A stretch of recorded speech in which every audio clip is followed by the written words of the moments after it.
Bienvenue dans ce dernier numéro de PAF de la saison. Alors, on aurait pu revisiter toute l'actualité qui s'est passée. Il s'est passé beaucoup de choses depuis quelques mois, mais l'actualité actuelle, si je puis dire, est tellement chargée que nous avons beaucoup de choses à dire. Et pour en parler, Alexandra Dublanche, bonjour. Bonjour. Vous êtes vice-présidente du Conseil régional d'Île-de-France et vous êtes adjointe au maire de Sartrouville. Merci d'être avec nous. Judith Vintraud, bonjour. Vous êtes grand reporter au Figaro Magazine. Vous êtes quelqu'un qui connaît extrêmement bien la vie politique que vous suivez avec passion. Et vous allez nous raconter un nombre d'années qu'on ne me dira pas. Non. Mais avec passion et avec un savoir formidable. Merci d'être avec nous. Laurent Mazori, bonjour. Vous êtes adjoint au maire d'Elancourt. Vous allez participer samedi à quelque chose d'important, puisque ce sera l'élection du président et des vice-présidents de la communauté d'agglomération de Saint-Quentin. Vincent Couronne, bonjour. Bonjour Patrice. Vous êtes politologue, vous enseignez la science politique, vous êtes aussi le fondateur du collectif qui s'appelle les surligneurs, c'est-à-dire que vous recherchez dans les déclarations notamment des hommes et des femmes politiques des propositions qu'ils font et qui sont parfois déjà dans les lois ou des propositions qui sont impossibles à appliquer. C'est une sorte de vrai-faux de la politique. Et Jean-Charles Lajoigny qui est en plateau avec moi, sans masque. Bonjour, sans masque. Ce qui n'est pas bien pour un éditeur de polar. Oui, c'est vrai. Et on gardera quelques minutes à la fin parce qu'il y a 4 livres que vous publiez en poche notamment, et pour l'été ça va être absolument formidable, aux éditions Lajoigny. Alors, je disais, l'actualité est très chargée. On va commencer par le premier d'entre nous, ou d'entre eux, c'est Emmanuel Macron. Emmanuel Macron, la semaine dernière, je disais ici que s'il voulait être réélu, il était obligé de changer de Premier ministre. Il m'a écouté, ce qui est quand même bien de sa part. Est-ce que, peut-être je vais commencer avec vous, Judith, est-ce que vous pensez que ce remaniement auquel il a procédé, changement de Premier ministre, changement de gouvernement, est plutôt réussi? Alors, 2 choses. Je trouve que l'équipe n'est pas mal. Il a réussi à créer de la surprise avec Éric Dupond-Moretti. Rien n'avait fuité, ou en tout cas, moi, je ne l'avais pas su, mais je n'ai rien vu nulle part. Donc, il a eu ce fameux effet blast, comme disait Nicolas Sarkozy, qui est indispensable pour ne serait-ce qu'attirer l'attention. Il l'a eu d'ailleurs aussi parce que là je parle des événements les plus récents, mais il l'a eu aussi avec Jean Castex, qui je trouve a plutôt réussi ses premiers pas. Il parle clairement, on comprend tout ce qu'il dit, il n'utilise pas d'expression bizarroïde. Là, c'est pas par rapport à Édouard Philippe, c'est par rapport à Emmanuel Macron, ce qui est fort agréable. On n'a pas l'impression d'être pris pour des imbéciles. Ça, c'est pour le casting. Maintenant, on peut parler de tas de choses, de l'équilibre droite-gauche. On va en parler, ça, peut-être. Oui. On y reviendra. Maintenant, moi, j'ai un petit doute par expérience sur les changements intégraux, c'est-à-dire avec changement de Premier ministre, qui ne s'accompagne pas d'un changement de politique.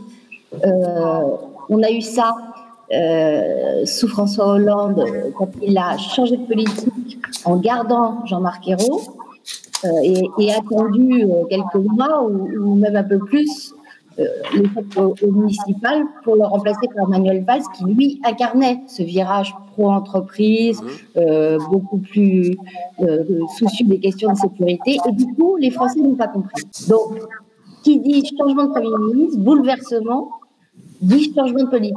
Or là, le premier message d'Emmanuel Macron, ça a été pour nous dire, notamment à la presse quotidienne régionale, pas question de faire un tête à queue, je continue. Donc il y a une contradiction dans l'affichage. D'accord. Alexandra Dublanche, sur ce gouvernement, sur le changement de gouvernement, de Premier ministre, qui vient de chez vous d'ailleurs. Tout à fait. Écoutez, moi, je suis d'accord avec ce qui vient d'être dit. Bon, la bonne nouvelle, c'est que je trouve que certains ministres complètement à bout de souffle sont partis, et notamment, moi, je pense à Christophe Castaner, où ça a vraiment été une catastrophe en termes de messages à nos forces de l'ordre, et je trouve que Gérald Darmanin fait plutôt un bon début en communication. Maintenant, il faut voir effectivement la politique qui va être menée.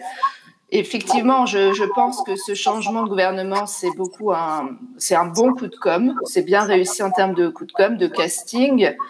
Ça fait aussi diversion sur le résultat des municipales. Donc, bien sûr, on oublie complètement le désastre des municipales. Et après, voilà, moi, pour l'instant, Castex, je trouve que c'est une bonne nouvelle parce que c'est un élu des territoires, un élu rural, donc qui, je l'espère, va pouvoir renouer ce dialogue avec notamment les territoires ruraux. Mais est-ce qu'il va être capable, par exemple, de faire ce mouvement de décentralisation et pas de déconcentration qu'on attend? Ça, voilà, on va vraiment être très attentif et vigilant à cela, notamment nous, côté région Île-de-France avec Valérie Pécresse. Donc, bon coup de com', mais effectivement, maintenant, il faut que ça se traduise dans les faits, sinon ça ne sert strictement à rien. Oui, maintenant, les difficultés commencent, comme on dit. Laurent Mazory, peut-être un mot sur ce gouvernement ? Oui, je partage d'abord ce qui a été dit par les deux précédentes intervenantes. Effectivement, après, nous jugerons sur les actes, et je pense également à des effets de bord, des effets collatéraux qui m'ont surpris et qui touchent du coup de fait notre territoire. La nomination, par exemple, de certains ministres, je pense à Nadia Hay, qui m'a semblé sortir un petit peu de nulle part. Ou alors on nomme des ministres simplement parce qu'ils sont députés de trappe, et auquel cas je pense qu'on a beaucoup d'autres ministrables qui auraient pu faire l'affaire. Après, je vais faire un petit peu un clin d'œil, et je suis assez d'accord également sur le choix d'Éric Dupond-Moretti comme le happening de cette opération, une opération très marketing, très marketée, mais également je trouve qu'il y a une forme de clin d'œil de provocation dans cette nomination, à nommer quelqu'un qui a pendant pratiquement plus de 25 ans ou 30 ans dans toutes ses interventions vilipendé la magistrature. Donc ça, c'est un premier point. Je trouve que ça, c'est assez intéressant à voir. Mais j'ai également une inquiétude, même si je partage ce que Madame Dupont disait concernant Monsieur Castex, un homme issu des territoires, mais c'est quand même aussi un technocrate. Et une des parties principales dont nous souffrons, c'est le poids de la technocratie qui va bien souvent à l'encontre justement de ce que l'on souhaiterait voir dans les actes de décentralisation. On ne peut pas décentraliser d'un côté et maintenir en même temps les règles et les règlements qui écrasent à la fois les collectivités territoriales, mais qui écrasent aussi nos entreprises. Et là, c'est une vraie gageure pour quelqu'un qui est issu de son profil professionnel, je dis bien professionnel, de pouvoir faire cette révolution au sein d'un gouvernement à quasiment moins de 18 mois d'une élection présidentielle. Pour moi, il y a de vrais enjeux et ce sont de vrais chiffons rouges qui pourraient être éventuellement agités devant le reste de la technocratie, dont nous souffrons beaucoup pour une meilleure efficacité dans une situation où la relance va être absolument essentielle face à la crise qui s'annonce, qui est déjà là, qui est à nos portes, liée à la problématique économique qui résulte du Covid. Juste si je peux ajouter un mot, d'ailleurs, c'est vrai que Jean Castex, c'est quand même un énarque pour remplacer un énarque auprès d'un énarque. Donc là-dessus, je suis d'accord, mais après, j'ai foi en son lien avec les territoires, je l'espère. Il faut donner un peu sa chance au produit, mais on l'attend au tournant. C'est pas forcément un mal absolu de sortir de l'ENA. Jean-Charles Lajoie, non ? Oui, d'avoir un minimum d'expertise, ça fait du bien. Je trouve que effectivement, l'ENA, on en dit beaucoup de mal, parce que c'est très très à la mode de critiquer. Mais enfin, je veux dire, pour l'instant, on voit pas d'autres moyens de formation d'une certaine élite qui est appelée à gouverner le pays. Et je trouve ça très bien. Sinon, après, sur le gouvernement, ce qui est tout à fait sympathique, c'est que les mauvais sont partis, les bons sont restés, et les nouveaux, oui, je veux dire... c'est souvent comme ça. Hein, oui, non, mais il y a quelquefois des choix peut-être des choix amicaux, des tas de choses qui font qu'effectivement, il y a quelques mauvais qui pourraient rester. Et là, on a l'impression que Emmanuel Macron a vraiment fait un choix drastique. Il s'est séparé de son meilleur ami, enfin, son soutien à Castaner. Belloubet. On va parler ça, du ministère de l'Intérieur, parce que c'est intéressant. Édouard Philippe n'était pas si mauvais. Moi, j'aimais beaucoup, mais peut-être qu'il est assez sain que les gens... que dans un quinquennat, on n'est pas toujours le même président de la République. Sinon, il y a une certaine lassitude. Le même Premier ministre, vous voulez dire. Le même Premier ministre. Non, parce que le Président, on est un peu obligé. Non, le même Premier ministre, pardon. Et je trouve ça, c'est probablement une des bêtises du président Chirac d'avoir fait coïncider, On va parler du quinquennat peut-être, parce que je trouve ça très dommage. Il y a un problème institutionnel peut-être dont il faudra parler. Vincent Couronne, on voit Édouard Philippe, alors... certains disent qu'il pourrait devenir un rival d'Emmanuel Macron, puisqu'il est populaire. On voit la nomination de Jean Castex, qui est un maire d'une petite ville, mais enfin qui n'a pas une carrière politique, qui sont tous les deux, au fond, des techniciens, peut-être des énarques, comme disait Laurent. Est-ce que la fonction de Premier ministre n'est pas en train d'évoluer, au fond? Si, clairement, et ça c'est dû quand même aux modifications du terme, enfin du mandat du président de la République avec le quinquennat et l'inversion du calendrier électoral, où on a désormais une élection législative qui intervient après l'élection présidentielle. Et donc on a un renforcement, on l'avait déjà vu avec Nicolas Sarkozy, un peu moins avec Hollande, mais quand même, et surtout aujourd'hui avec Emmanuel Macron, un renforcement de la concentration des pouvoirs à l'Élysée, et il n'y a rien d'étonnant à cela. Le seul problème, en fait, qu'on a ici, c'est que si on présidentialise le régime, eh bien, il faut aller au bout de la logique. C'est-à-dire que Emmanuel Macron concentre un certain nombre de pouvoirs à l'Élysée. On le voit avec la nomination de Jean Castex, et puis la déconcentration de ses conseillers dans les ministères et à Matignon. Mais en revanche, il n'en assume pas les responsabilités derrière. Si on était dans un vrai régime présidentiel, on aurait un pouvoir législatif extrêmement fort en mesure d'arrêter le président de la République en cas de graves désaccords politiques notamment.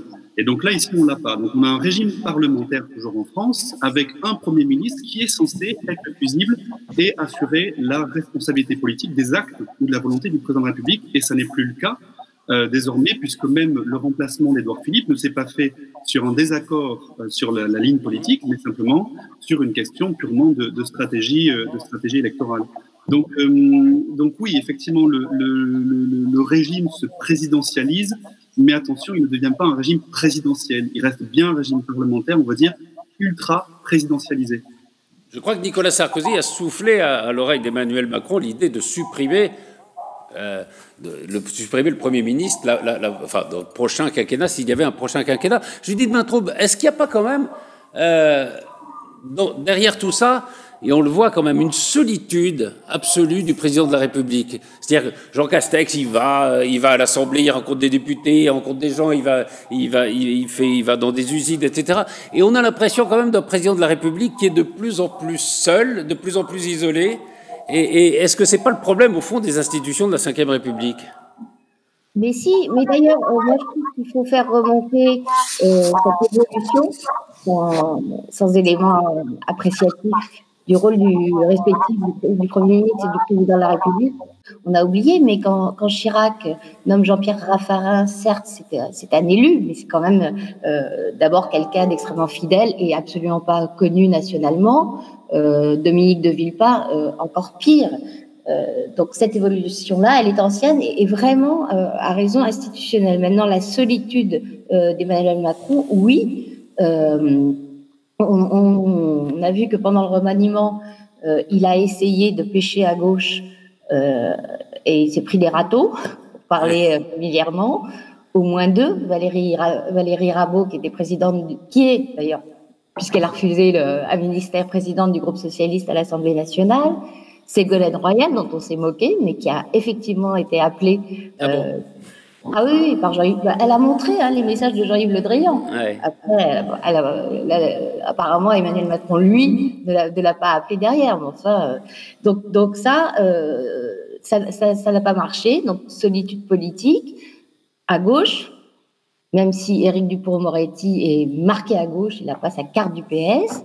Et puis, rétrécissement de sa majorité propre. Les marcheurs à l'Assemblée ont perdu la majorité absolue, et il n'a pas tellement soigné ses alliés, qui sont devenus pourtant indispensables, le MoDem de François Bayrou. François Bayrou a même dû faire monter le ton pour Marc Fesneau, pour que Jacqueline Gouraud garde le ministère des Territoires. Donc oui, une extrême solitude, mais qui va avec sa stratégie du coucou, puisque il a été élu en promettant de faire et la droite et la gauche. Et puis, ça a pas mal marché sur la gauche, qu'il a complètement éparpillé façon Pulse, mais enfin, qui avait bien commencé sans lui. Donc là, ce qu'il essaye de faire, en fait, c'est d'occuper tout l'espace à droite. Alors, on va y revenir. Justement, Alexandra Dublanche, je parlais de Jean Castex qui vient de Voiron, vous êtes LR. Hein. Est-ce qu'il n'y a pas quand même un manque de renouvellement? On aime bien Christian Jacob et tout ça, bon, ils sont formidables, mais enfin, est-ce qu'il n'y aurait pas eu besoin quand même d'un renouvellement dans votre mouvement qui fait que des gens comme Édouard Philippe, comme Castex, vont avec Macron alors qu'ils auraient pu prendre des fonctions peut-être aux Républicains? Alors vous dites que je suis LR, mais j'ai quitté les LR en même temps que Valérie Pécresse. Voilà, vous êtes il y a un mouvement an, à venir, hein, c'est ça. Pardon. Donc effectivement, je pense que notre famille politique a toujours eu des difficultés à faire monter aussi des nouveaux talents, ce qui n'est pas du tout le cas d'une personne comme Valérie Pécresse, qui au contraire va aider, et notamment les jeunes femmes. Hein, c'est pas une femme qui, ayant souffert et ayant voilà, c'est sa vie politique, elle a dû vraiment se battre. Elle va pas faire vivre cela à la prochaine génération. On voit parfois dans certains autres milieux aussi. Donc voilà, c'est quelqu'un qu'on encourage. Et effectivement, il y a d'autres profils auxquels je pense, qu'on apprécie ou pas, même dans notre département des Yvelines, auxquels on n'a pas forcément aussi donné leur chance et qui du coup sont partis qui sont partis par opportunisme. Donc ça, c'est une autre question. Voilà, après, faut savoir où on habite, d'où on vient et ce en quoi on croit, et est-ce que ça justifie de partir vers une autre politique d'Emmanuel Macron qui est pas, pour moi, qui n'est pas une politique de droite et qui n'est pas celle que voilà, je veux voir pour le pays. Donc ça, c'est un autre sujet. Mais il est vrai que je pense que les Républicains ont un gros travail à faire là-dessus, en termes aussi de féminisation. Hein, quand je vois les photos des différents comités, etc., ça me déprime un petit peu. Je vous aime beaucoup, messieurs, hein, mais c'est quand même pas très varié. Et donc il y a un travail. Et puis alors, sur la solitude, c'est vrai, on se demande où sont maintenant les macronistes dans le gouvernement. On voit qu'il y a un problème de vivier. Et je pense, par exemple, ce que disait Laurent Mazori sur le fait de nommer ministre Nadia Hay sans se rendre compte qu'il y a un petit problème de suppléants et donc du coup un risque de perdre la circonscription. Je pense que vraiment c'est qu'ils n'ont pas 10 000 autres options et donc ça c'est un bel exemple de non-anticipation et aussi de manque de vivier. Dans les députés, on va voir ce qu'ils vont faire pour les secrétaires d'État, mais effectivement une grande solitude. On va peut-être parler tout à l'heure, oui, de Nadia et de cette élection partielle qui aura lieu. Peut-être Laurent Mazori, en tant que centriste, vous êtes membre de l'UDI, hein, vous êtes toujours? Oui, tout à fait, absolument, toujours. Non, mais je voulais réagir sur ce que disait Alexandra Dublanche. Il y a un phénomène chez les politiques, c'est vrai que c'est plutôt majoritairement des hommes, parce que historiquement, ce sont des hommes qui sont politiques, et on le voit bien dans les collectivités territoriales, et on le voit bien dans les élections municipales. Regardez le nombre de Molière. Ce que j'appelle Molière, c'est celui qui veut mourir sur scène. C'est-à-dire que je ne prépare pas ma succession, je m'arrange pour avoir des gens médiocres et moyens, je suis désolé de le dire. Et puis le moment arrivé, j'apparais comme le seul rempart, le seul recours. Et donc à 88 ans, 91 ans, je me prépare, je me présente, je viens, je suis désolé, je caricature avec mon déambulateur, et puis je suis étonné de perdre Marseille. Mais je donne cet exemple. Mais on en a tellement autour de nous dans des petites et des grandes collectivités. Et effectivement, je partage ce point qu'Alexandra nous disait, c'est-à-dire où est la relève aujourd'hui dans les partis politiques, dans les partis traditionnels. C'est très compliqué. On le sait bien, à la tête d'un certain nombre des grandes institutions, nous avons des gens qui ne veulent pas partir, qui ne veulent pas céder leur place. Il est donc difficile au nouveau. Et là-dessus, je suis d'accord, je rends effectivement hommage à Valérie Pécresse qui a ce mérite, on le voit bien, d'avoir poussé à la voix effectivement des femmes, mais également des jeunes issus de la diversité dans un ensemble de secteurs de l'Île-de-France et qui sont là. Mais à un moment donné, il y a ce barrage, il y a cette baronnie dans tous les partis, c'était pareil au PS, il y a ce grand barrage où, eh bien, il n'y a pas capacité à prendre des responsabilités et par conséquent, et là-dessus, Alexandra, je comprends la notion opportuniste, mais à un moment donné, quand vous barrez tout le monde, ben, les gens vont voir où ils ont une chance de pouvoir aller pour mettre en œuvre quand même des idées qui peuvent être parfois des idées locales, qui sont un peu apolitiques, qui sont des idées du quotidien. Et il faut qu'ils aient cette possibilité de s'exprimer. C'est un peu là-dessus, d'ailleurs, qu'Emmanuel Macron a misé quand il a fait son parti. Les marcheurs, vous avez beaucoup de gens de la société civile, mais vous avez aussi beaucoup de gens qui, par opportunisme, mais par envie de faire, l'ont rejoint. Et là-dessus, on a, et l'UDI comme les autres, notre part de responsabilité. Il faut que nous nous débarrassions avec tact et classe de nos vieux barons. D'accord. Alors, de vos vieux barons, ou trouver des candidats nouveaux. On va parler justement du problème de la droite. Je veux dire un mot là-dessus. Bien sûr. C'est bien gentil. Toute organisation humaine dans toute organisation humaine, les gens qui sont en place ont tendance à vouloir empêcher les autres de leur prendre la place. Hein, c'est pas spécifique à la politique. Quant au choix qui serait celui de Valérie Pécresse de promouvoir des jeunes et que des jeunes, c'est très très bien. Il faut remarquer aussi qu'elle est partie seule des Républicains et que si elle avait pu partir avec quelques barons, je pense qu'elle n'aurait pas dit non. Dernière remarque, effectivement, Emmanuel Macron a promu des gens qui étaient des novices en politique à l'Assemblée. C'est globalement une catastrophe. Et c'est tellement une catastrophe qu'il n'a pas pu, je le dis fréquentant l'Assemblée tous les jours, hein, qu'il n'a pas pu constituer un vivier dans lequel il aurait aisé pour constituer son gouvernement. C'est rare qu'il y ait aussi peu, par exemple, de présidents de commission, que sais-je, enfin de spécialistes de l'Assemblée qui vont au gouvernement. Là, il n'en a pas trouvé. Le problème des novices d'Emmanuel Macron, c'est qu'il n'y a aucune expérience politique, aucune expérience d'exécution et de mise en œuvre de politique du terrain. Il y a des élus locaux jeunes, alors qui n'ont pas 15 ans de politique évidemment derrière eux, mais qui savent ce que ça veut dire de mettre en place, en œuvre, et pas seulement dans du discours, des politiques publiques. Et donc je pense que c'est ce qui se distingue. Et ce qui est de Valérie Pécresse de partir seule, j'ai pas eu du tout cette impression-là. Et elle a des députés, des sénateurs autour d'elle. Et après, elle propose quelque chose effectivement de différent. Et après, on verra comment tout ce beau monde se regroupera, je l'espère, pour plus tard. Mais voilà, j'ai pas du tout eu cette impression-là. Bien au contraire, et il suffit de regarder la dernière rentrée politique du mois d'août dernier pour comparer la rentrée des Républicains et celle de Valérie Pécresse à Brive-la-Gaillarde, où il y avait à peu près 4 fois plus de personnes. Je voudrais peut-être préciser, pardon Patrice, pour répondre à Madame Vintraube, je partage ce que vous dites. C'est le principe de ce qu'on appelle l'équité, ou que les Américains appellent le fairness. L'inclusivité, c'est pas d'abord parce que je suis jeune que je suis pris, c'est d'abord parce que je suis compétent. Mais effectivement, si je suis à compétence égale en situation d'y aller, il vaut mieux me choisir pour remplacer, pourquoi pas le baron. Mais le baron qui était extraordinairement compétent, il ne faut pas le remplacer. C'est pareil, on prend quelqu'un parce que c'est une femme, on prend d'abord parce qu'elle est compétente. Et ensuite, c'est une femme. Pour les personnes issues de la diversité, c'est la même chose. Dans le personnel politique, c'est pareil. Effectivement, le gage de jeunesse n'est pas un gage de compétence. Et vous avez raison. On avait au gouvernement, je vais pas revenir sur les propos de Sylvette Paille qu'on a dû supporter en même temps, passer des bons moments quand elle parlait. Donc, il faut quand même en profiter. Ça fait rire tout le monde. Mais c'est pas parce qu'elle est issue de la diversité et que c'était une femme et qu'elle était jeune qu'elle aurait dû être choisie. C'est parce que c'est vraiment une très, très bonne actrice de campagne électorale. Ça, j'en suis absolument persuadé. Mais ça ne fait pas forcément une bonne porte-parole. Voilà. Et donc, je pense qu'on est d'accord. C'est d'abord et en toute chose la compétence.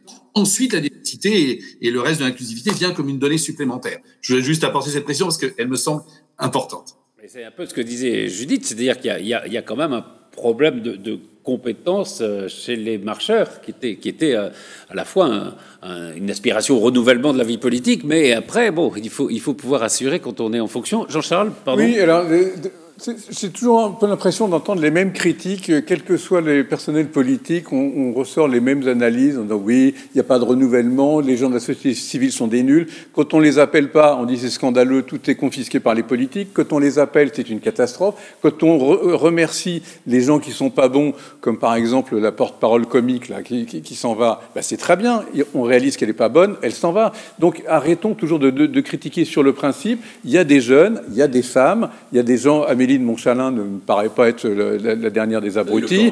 Voilà, le Cornu, Julien de Normandie, etc. Il y a toute une pléiade de gens qui paraissent tout à fait compétents, qui sont là, qui sont jeunes, des hommes, des femmes, etc. Donc arrêtons ces procès d'intention qu'on pourrait, à chaque fois, chaque gouvernement, sans même regarder la liste, on peut toujours dire les mêmes choses. C'est un peu dommage. Reconnaissons que de temps en temps, il y a des gens compétents qui sont aux bonnes places. Et puis reconnaissons à Macron, à Édouard Philippe et maintenant à Castex l'idée de tenter d'essayer de faire bouger les choses. Alors c'est forcément des nouvelles têtes, il y aura des échecs, mais on va sûrement avoir de bonnes surprises parmi ces nouveaux arrivants. Alors ce gouvernement, évidemment, c'est un gouvernement en vue de la présidentielle de 2022. Justement, Alexandra Dublanche, vous parliez de Valérie Pécresse. Valérie Pécresse, François Baroin et Xavier Bertrand sont les trois dont on peut penser qu'ils pourraient être candidats au présidentiel de 2022, représenter la droite, mais Je vais peut-être demander d'abord à Vincent Couronne, et puis je vous réagirai après. Est-ce qu'il y a encore une place face à un gouvernement où on voit Jean Castex, Le Maire, Darmanin, Bachelot? Est-ce qu'il y a encore une place pour la droite, et pour une droite qui ne soit pas une droite extrême? Vous voulez dire à la place d'Emmanuel Macron ou autour d'Emmanuel Macron? Dans la présidentielle de 2022, est-ce que Macron n'est pas en train d'aspirer, au fond, et c'est son calcul, pour le premier tour en tout cas, la droite classique? Si, je pense que c'est sa stratégie, a priori, et en plus de ça, au lendemain des municipales, on aurait pu penser qu'il se serait un peu plus déporté vers la gauche, profitant un petit peu d'une vague des grandes villes, PS, écolo, etc. Mais non, il siphonne effectivement, il continue de siphonner, de siphonner le marché sur les plates-bandes de la droite. Et est-ce que l'espace est encore disponible pour la droite? Eh bien, je crois que le paysage politique aujourd'hui chez LR apporte la réponse, c'est-à-dire que à part effectivement quelques prétendants possibles, etc., mais il n'y a pas grand monde. Après 2 ans avant une présidentielle, c'est extrêmement difficile de faire des pronostics. Je ne crois pas qu'un seul des pronostics qu'on ait pu faire par le passé ait été vérifié 2 ans après. Mais en réalité, peut-être que Emmanuel Macron ici, il s'attend effectivement à un face-à-face de nouveau avec Marine Le Pen, qu'il a peur d'un face-à-face Marine Le Pen qui risquerait d'être en face-à-face avec un candidat LR. Donc c'est pour ça qu'il continue à marcher vers la droite. Mais en réalité, pour les municipales, peut-être qu'on aura l'occasion d'en reparler, mais je sais qu'on a beaucoup relativisé le succès des écologistes aux municipales, mais malgré tout, je pense que ça a provoqué un effet politique assez une déflagration politique au Parti socialiste et chez Europe Écologie Les Verts assez importante, qui fait que psychologiquement aujourd'hui, le Parti socialiste envisage de se ranger derrière les écologistes pour la présidentielle en 2022. C'est ce qu'a dit le premier secrétaire Olivier Faure. Et donc ça, à mon avis, Emmanuel Macron, qui a peur de sa droite, en réalité, pourrait peut-être se retrouver en 2022 face à un candidat commun, Europe Écologie Les Verts, PS, potentiellement. Alors, Judith, vous ne trouvez pas d'accord, mais... Judith, justement. Vous avez tout à fait raison sur les déclarations d'Olivier Faure, qui est le patron du PS, qui commence la vente par appartement. En revanche, côté la France Insoumise Mélenchon, qui représente plus électoralement que le Parti socialiste, il est hors de question de ne pas présenter de candidat. Bon, donc, au contraire, l'émergence des Verts, qu'il faut relativiser parce qu'ils ont pris quelques grandes villes, mais en fait, dans l'ensemble de la France, il n'y a pas de vague verte. Je ne suis pas en train de nier le phénomène. Il y a eu phénomène, mais il n'y a pas de vague verte. L'émergence des Verts est plutôt une bonne nouvelle pour Emmanuel Macron dans la perspective de la présidentielle parce que ça lui garantit la division à gauche. Ce sont des Verts de gauche. Donc, ça garantit une division entre les Verts et la France Insoumise. Alexandra Dublanche, justement sur... alors, on va peut-être parler de la présence des Verts, mais peut-être sur est-ce qu'il y a encore une place pour un candidat que vous souhaiteriez, je pense que vous soutiendriez, de la droite classique au présidentiel? Évidemment, et je l'espère bien. Ce que dit Vincent Couronne, on parle beaucoup de casting encore une fois, mais en termes de politique, je pense qu'il y a un vrai créneau pour la droite. On va voir notamment sur le régalien, sur tout ce qui est laïcité, anticommunautarisme, où il y a une vraie opposition de vues entre ce gouvernement et ce que la droite peut proposer. Alors, Gérald Darmanin a un discours là beaucoup plus fort déjà dès ses premiers jours, mais on va voir encore une fois si ça se traduit dans les faits, puisque là, cette majorité En Marche penche bien à gauche quand même sur ces sujets. Il y a aussi, je pense, par exemple sur les prisons, pareil, avec Dupond-Moretti, nous on n'est pas trop dans l'optique de vider les prisons et ce qui est annoncé, ce qui a été fait jusqu'à présent. Donc là-dessus, je pense qu'aussi il y a des vrais clashs. Et après, encore une fois, toujours, je prendrais l'exemple aussi peut-être de l'écologie, cette opposition entre ce qui est dit, ce qui est fait. Je prendrai 2 exemples. Je m'occupe de l'agriculture à la région, parce que la région de France est une grande région agricole, n'est-ce pas? Et par exemple, le bio, il y a beaucoup de discours, le bio, le gouvernement, voilà, porteur du bio. Bon, qui se désengage des aides pour les agriculteurs au bio? C'est cet État, ce gouvernement-là, et donc c'est les régions qui sont obligées de prendre la suite. Le plan de relance qui se veut écologique et solidaire, donc voilà, on met 15 milliards dans l'aéronautique, 8 milliards dans l'automobile, et je m'en réjouis pour notre département notamment, qui est très industriel. Mais après, on refuse d'aider les transports publics du quotidien, qui sont ce qu'il y a de plus écologique et de solidaire, puisqu'accessible à tous, et d'aider à hauteur de 2,6 milliards d'euros Île-de-France Mobilité. Donc il y a beaucoup de choses comme ça, et puis c'est beaucoup une politique aussi de taxation qui est plus ancrée à gauche de l'échiquier politique, alors que nous, on est plus dans l'incitation avec des aides pour aider. Et d'ailleurs, les taxations, c'est ce qui a déclenché un mouvement comme les Gilets jaunes notamment.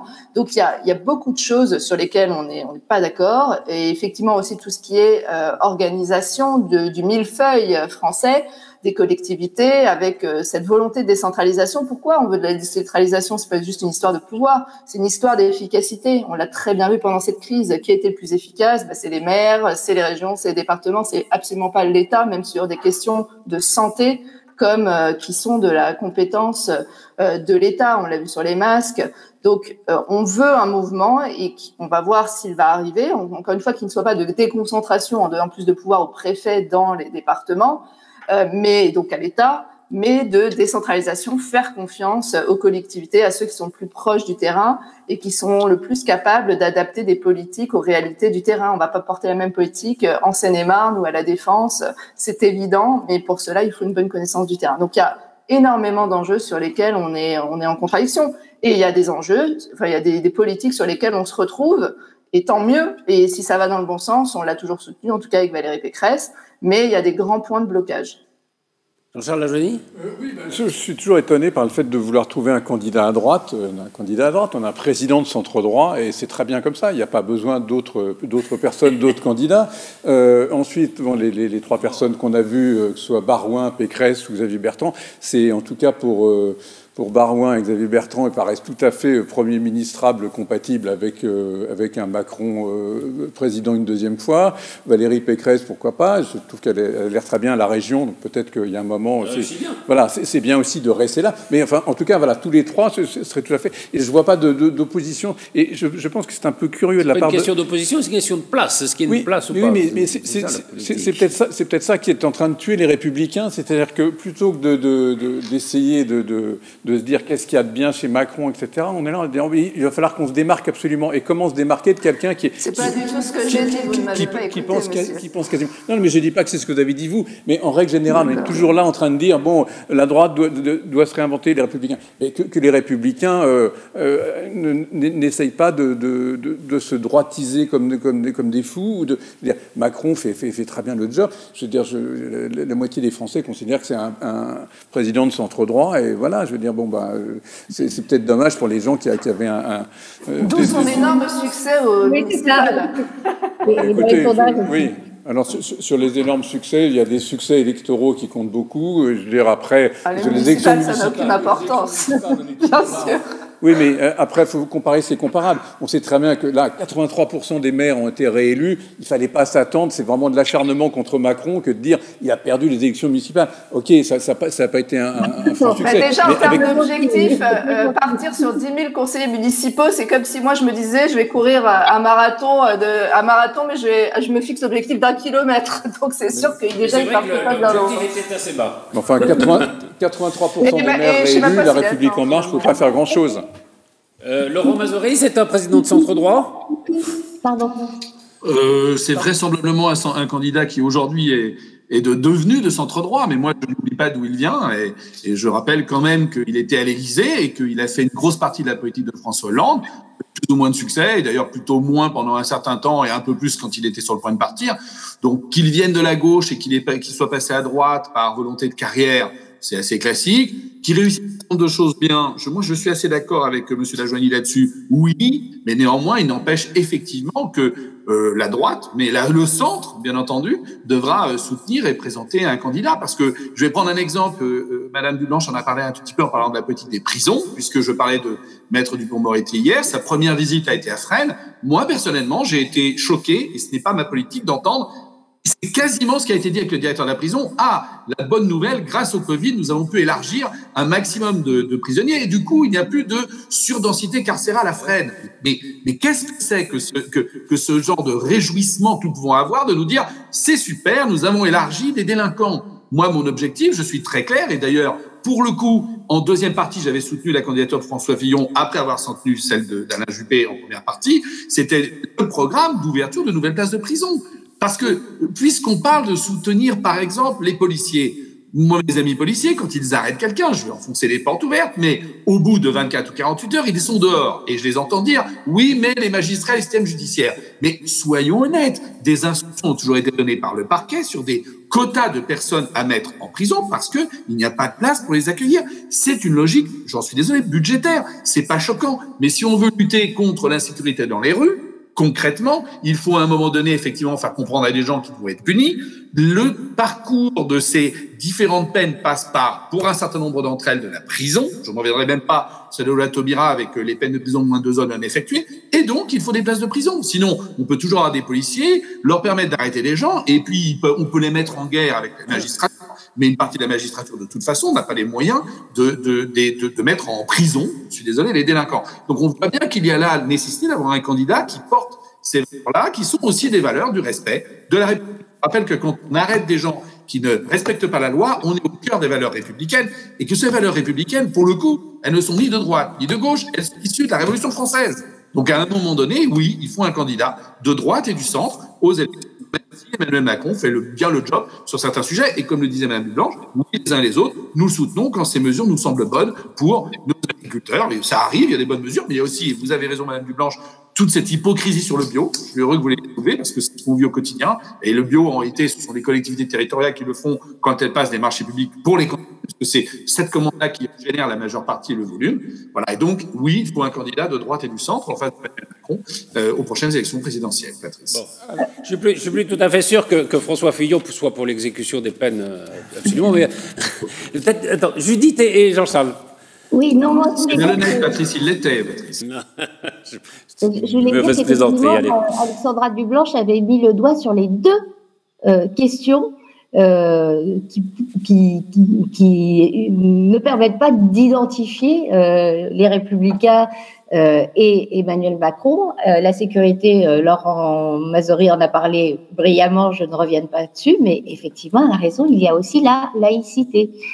Gérald Darmanin, qui est désormais ministre des Cultes, puisque ministre de l'Intérieur, s'est illustré en 2015, après les attentats, en disant son opposition à ce qu'il a appelé la laïcité punitive. Moi, je ne sais pas ce que c'est que la laïcité punitive, je suis contre la laïcité avec adjectif.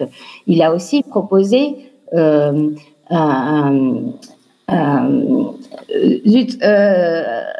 réforme avec l'islam sur le. Aidez-moi, j'ai perdu le mot. Sur l'organisation de l'islam en France. Voilà. Et il a été pris à partie hier au Sénat, d'ailleurs, hein, là-dessus. Il a été pris à partie, alors c'était très intéressant, par Jacqueline Eustache-Brignot, qui est une sénatrice Les Républicains du Val d'Oise, ex-maire de Saint-Gratien, où elle s'est battue, où elle était vraiment persécutée, notamment par des salafistes. À Concordat, voilà, le mot qui m'échappait, il veut un concordat avec l'islam. Et donc, voilà, Jacqueline Eustache-Brignot, qui publie aujourd'hui un rapport extrêmement intéressant sur la constitution d'écosystèmes islamistes dans certains quartiers de France, a posé une question hier à Gérald Darmanin au Sénat, et elle se fait envoyer sur les ronds sur le thème « Vous caricaturez », un peu comme Jean-Charles Lajoigny, droitisation. Donc c'est bien de sauter sur sa chaise en disant je suis laïque, je suis laïque, je suis laïque, mais là encore il faut des preuves. Alors, ayant dit qu'Alexandra Dublanche avait parfaitement raison, je suis obligée d'ajouter que malheureusement, j'ai peur que les Français soient moins sensibles que nous deux en tout cas à ce genre de problématique. Et oui, c'est toujours la question de la place, Pardon, et pour finir, il me semble qu'en gros, il y aura une place pour un candidat de droite si Emmanuel Macron échoue, et seulement s'il échoue. Mais cela dit, Emmanuel Macron a eu des mots forts hein, sur le communautarisme. Vous avez entendu son discours sur la laïcité, vous? Parce que moi, non. On l'attend toujours. Et puis les mots, il est très bon en mots et en discours. Ça, c'est sûr. Celui qui a eu des mots, c'est Jean Castex. Parce que c'était appréciable de l'entendre de mettre l'autorité et la laïcité avec la responsabilité dans le triptyque des valeurs qui étaient ces valeurs de référence. Mais ce ne sont que des mots pour l'instant. Jean-Charles? Oui, alors je voulais juste revenir un petit peu sur ce qu'avait dit Laurent Mazory. Alors d'abord, c'est quand même sous Macron que maintenant les peines de prison sont exécutables après 1 an, toute condamnation à plus d'1 an, alors qu'avant c'était 2 ans. Donc ça, c'est quand même pas, c'est une mesure que la droite aurait tout à fait pu proposer et qu'elle ne peut qu'accepter. D'une part, et deuxièmement, c'est vrai que beaucoup de gens ont été élargis, c'est des gens qui étaient en fin de peine, et que je suis tout à fait d'accord avec Laurent, il faut construire des places de prison à l'évidence, mais laisser des prévenus à 4 par cellule dormir par terre dans des cellules de 9 mètres carrés, c'est une indignité absolue. Donc on est libéré.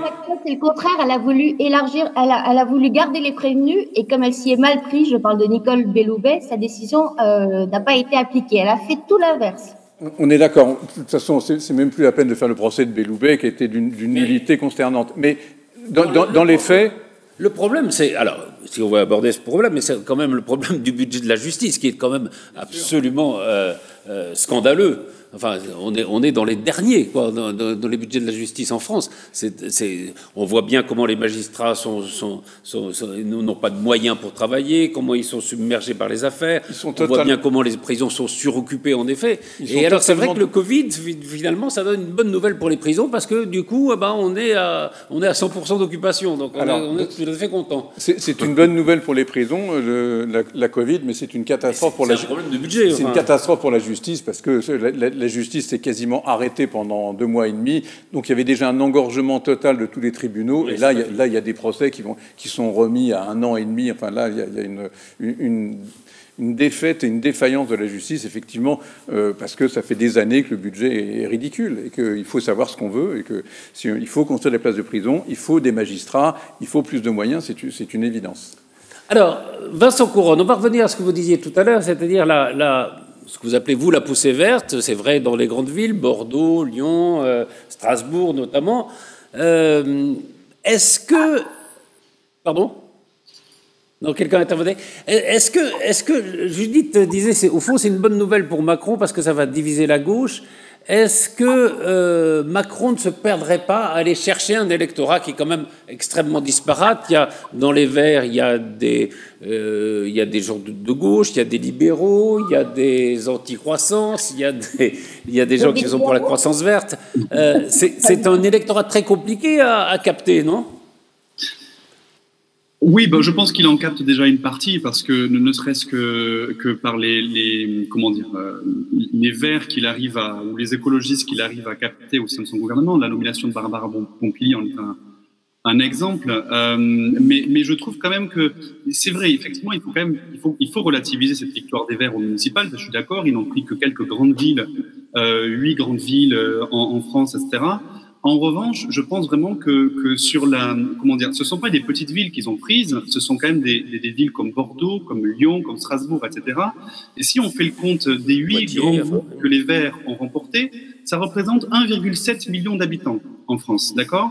Si on y rajoute à ça des villes, remportées ou gardées par la gauche, avec une alliance importante avec les écolos, on peut penser à Marseille ou à Paris, on arrive à quasiment 5 millions d'habitants.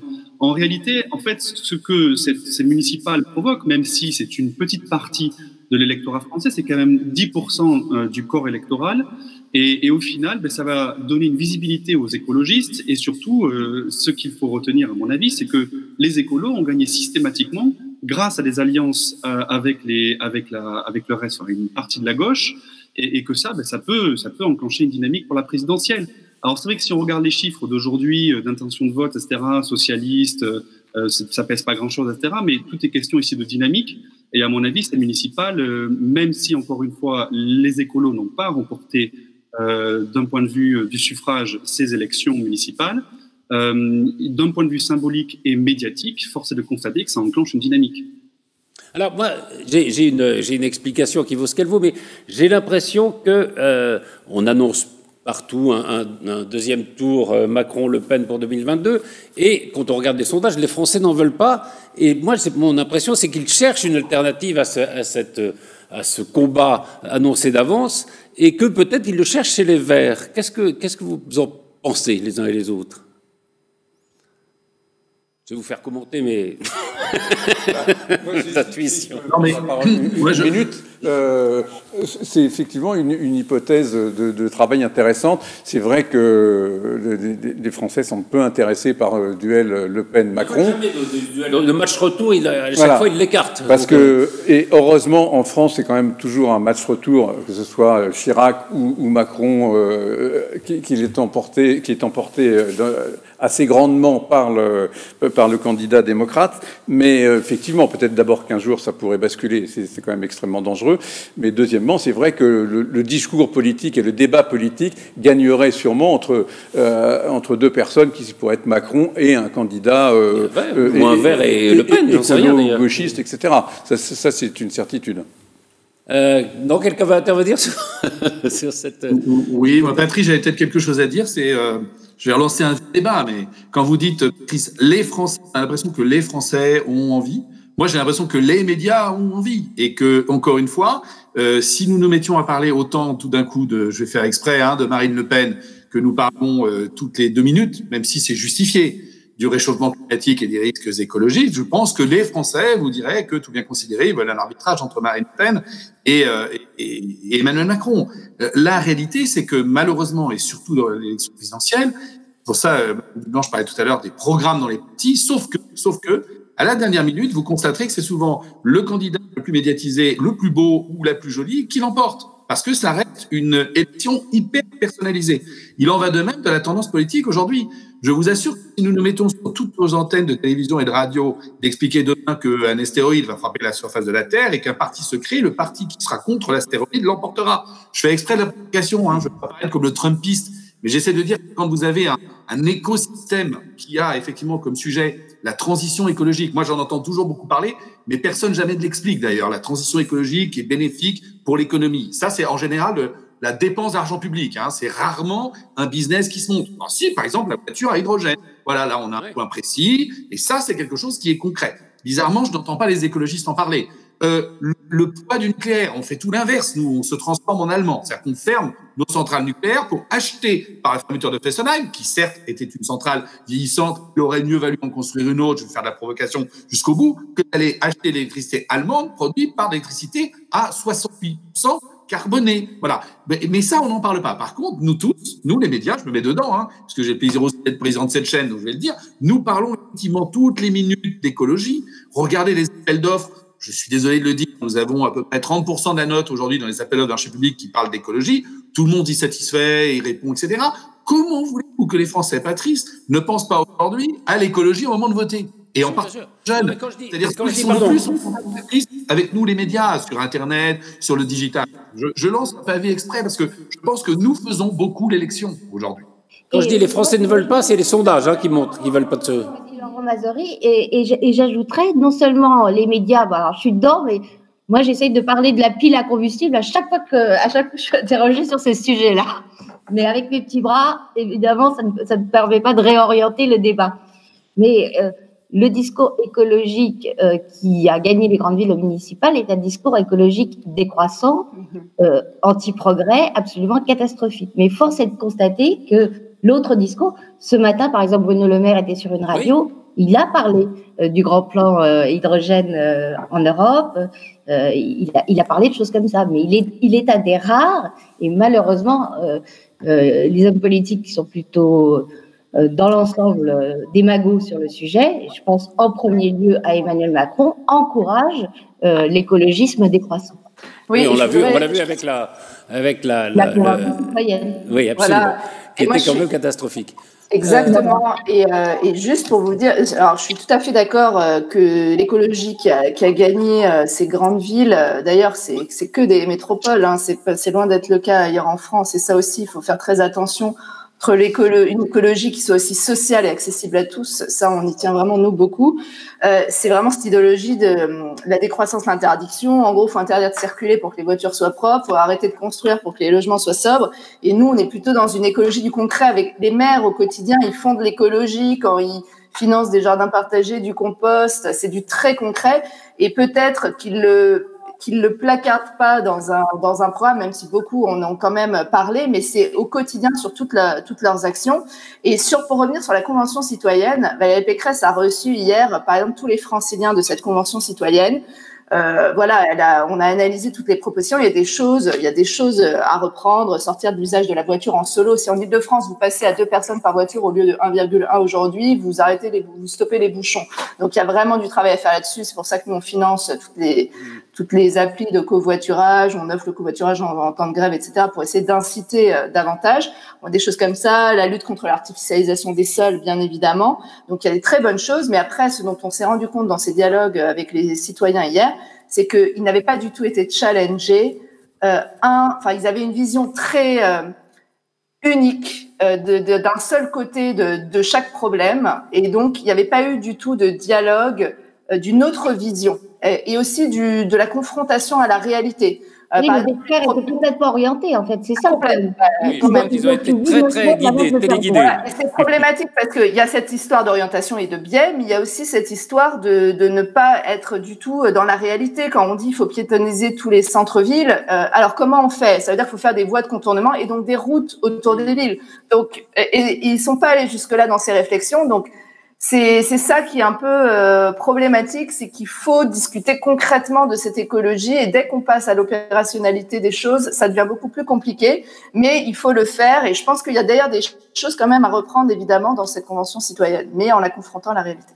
Alors, pardon, parce qu'il nous reste assez peu de temps, je voudrais quand même qu'on aborde, vous en avez parlé, la question de Nadia Hay, qui a été nommée donc ministre déléguée à la ville, qui était députée de la 11e circonscription des Yvelines, c'est-à-dire de Trappes.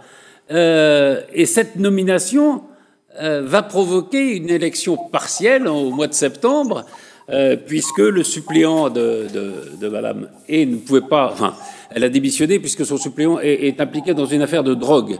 Donc, est-ce que, quand ils ont pris la décision de la nommer, est-ce qu'à votre avis, quand ils ont pris la décision de la nommer ministre, ils savaient, ils pensaient, ils ont réalisé qu'il y allait avoir une élection partielle? Parce que là, il y a un gros risque. La majorité REM est déjà a perdu la majorité absolue. Là, il y a un risque aussi là de perdre encore un siège. Exactement, et je pense que c'est Laurent Mazori qui l'a dit. Non, je pense qu'ils n'ont pas du tout, envisagé cela. Ils se sont dit à élu de Trappes, on va la mettre à la politique de la ville. Voilà, ça aurait pu être ça retrouvé, ça aurait pu être voilà. Et donc nous, effectivement, il y a un gros risque pour eux de perdre cette circonscription parce qu'en plus on a un très bon candidat qui est Othman Nasrou et qui, je l'espère, qui a tout mon soutien en tout cas pour être candidat, qui a quand même. Pardon, Oui. je précise quand même que Pierre Bédier a dit que Othman Nasrou s'était déclaré un petit peu vite et qu'il ne serait pas forcément le candidat. Othman Nasrou a quand même réussi l'exploit de quasiment remporter la ville de Trappes à 160 voix près. Trappes à droite, enfin je ne sais pas si vous réalisez bien.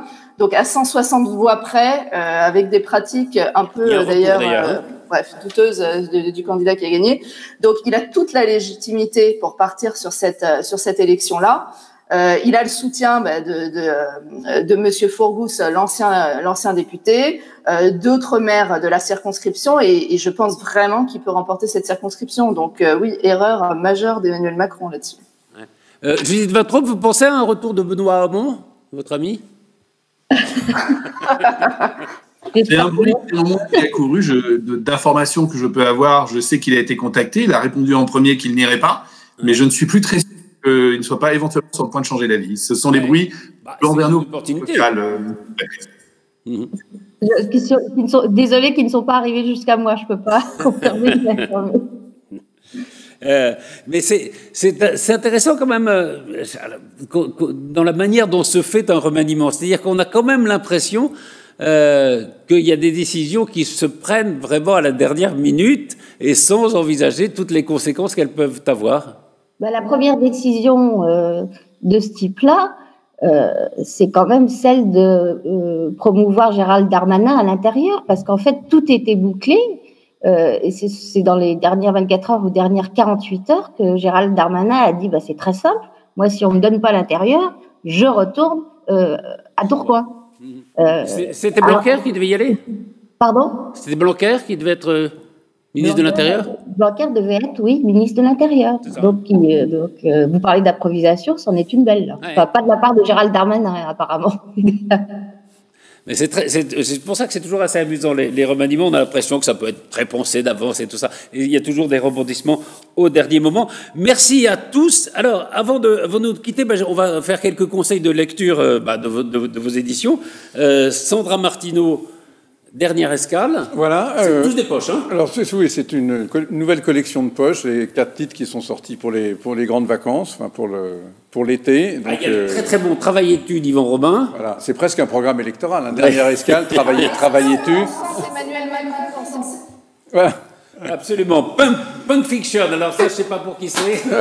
C'est peut-être pour les mères verts. Et puis... et du passé faisons table rase. Du passé faisons table rase, ça c'est pour l'élection présidentielle de 2022, parce que ça sera le programme de tout le monde. Une collection très macronienne, en fait. Absolument. Mais en fait, pas du tout quand on la lit. Merci beaucoup, Alexandra Dublanche, Judith Vintraube, Laurent Mazori, Vincent Couronne et Jean-Charles Lajoigny. Et puis, bonnes vacances, on va se retrouver à la rentrée, si vous le voulez bien. Merci à tous.